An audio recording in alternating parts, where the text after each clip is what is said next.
guys, aku Altanasa Gustia Hamzani dari kelompok Lasmiran Gasan Modul Muyanti. Video kali ini mengenai definisi kebinekaan gua dengan narasumber Bapak Badarudin. Kita adalah negara kepulauan, ya, dan setiap pulau itu punya bahasa yang berbeda, punya suku yang berbeda, punya tradisi yang berbeda. Nah, tapi kita diikat oleh sebuah kata yang disebut dengan Negara Kesatuan Republik Indonesia. Nah, itulah semboyan kita di Indonesia adalah bineka, berbeda-beda tapi satu. Nah, karena perbedaan adalah sesuatu yang mutlak, bagaimana kita merawat perbedaan itu? Baik dari sisi suku, agama maupun bangsa. Ya. Pertama, di dalam Islam ada yang disebut dengan tasamu. Tasamu itu toleransi. Ada yang sepadan kata dengan tasamu, ada disebut dengan wasatiyah, ada tawazun. Ya, wasatiyah itu pertengahan. Kalau main bola, siapa yang mengatur permainan? Wasit, betul. Kalau dalam permainan bulu tangkis ada juga wasit. Jadi setiap permainan ada wasit. Wasit itu dia harus punya sifat namanya wasatiyah, pertengahan. Dia tidak boleh memihak pada siapapun. Netral. Harus netral, sportif. Jadi kapan seorang wasit lebih berat sebelah kepada grup yang sebelah daripada sebelah, maka itu akan merusak permainan semua umat Islam maupun non-Muslim, ya, supaya bisa mengetahui bagaimana kita sesungguhnya orang Islam.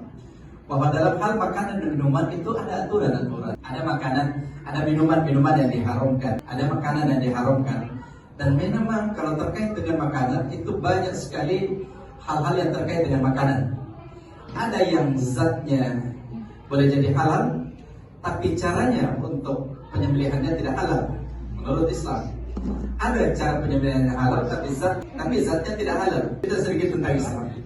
Hebatnya Islam ketika mengharamkan minuman keras, dia tidak menyebut merek, tapi namanya khamr. Khamr itu artinya sesuatu yang memabukkan. Kan ada orang bilang, kan tidak ada ayat yang menjelaskan bahwa haram itu whisky. Tidak ada ayatnya. Sesungguhnya whisky itu haram, tidak ada.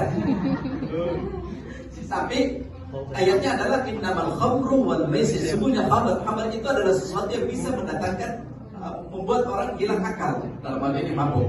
Jadi apapun bentuknya, termasuk ekstasi, narkoba, itu masuk di dalamnya. Jadi ada orang berdalilkan tidak ada yang tentang larangan narkoba secara khusus, ya nggak ada, tapi itu sifatnya disebutkan supaya apa? Sesuai perkembangan zaman nanti kalau ada bentuk minuman yang sama tapi namanya beda, itu tetap haram hukumnya. Al-Quran itu memberi syarat tentang sifatnya supaya ketika terjadi perubahan tetap haram hukumnya.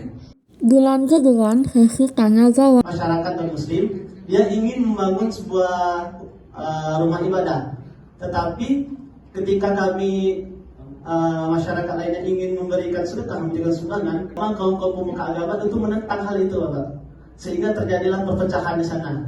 Dan sampai sekarang pembangunan tersebut masih terbengkalai. Nah, menurut pendapat Bapak, Pak, gimana cara kami untuk pemuda-pemuda yang ada di kampung untuk memberikan pencerahan dan hidayah kepada orang-orang yang sedikit fanatik tentang hal tersebut? Syarat pembangunan rumah ibadah menurut undang-undang. Kalau sudah sesuai dengan undang-undang, saya kira ya, kita harus menyadarkan kepada masyarakat bahwa itu sudah betul. Terus gimana membantu mereka dalam hal pembangunan ibadah mereka, ya? Atau dia yang mau membantu kita atau kita yang mau membantu mereka? Maksudnya kita yang bantu mereka atau mereka yang membantu kita? Misalnya kita yang membantu mereka lah. Membantu mereka. Saya kira kalau dalam hubungan untuk hal-hal yang sifatnya sosial kemasyarakatan, saya kira nggak ada masalah, ya. Kalau sosial kemasyarakatan, ya. Bagaimana pendekatan Muslim atau Islam, agama Islam terhadap LGBT? Apakah tidak ada toleransi bagi mereka? Karena orientasi orang itu kan hak milik mereka. Jadi mereka yang mengatur siapa yang mereka suka, siapa yang tidak. Jadi saya ingin mengetahui bagaimana pendekatan Islam. Apakah negatif, apakah netral, apakah mendukung? Di dalam Islam itu haram hukumnya. Artinya memang dari sisi kita bicara dulu secara human tentang kemanusiaan, tentang hak asasi manusia, ya. Secara hak asasi manusia mereka punya bebas, punya pilihan. Namanya hak asasi manusia. Tapi di dalam keyakinan agama, ya, saya kira ada aturan-aturan tersendiri, termasuk dalam hal LGBT. Ya. Kenapa LGBT itu dilarang? Karena dalam Islam ya. Karena coba bayangkan kalau LGBT ini dilegalkan dan diberikan ruang, saya khawatir nanti tidak ada lagi yang mau tertarik sama perempuan, Pak. Laki-laki sama laki-laki, perempuan sama perempuan punah bisa di Indonesia kita ini.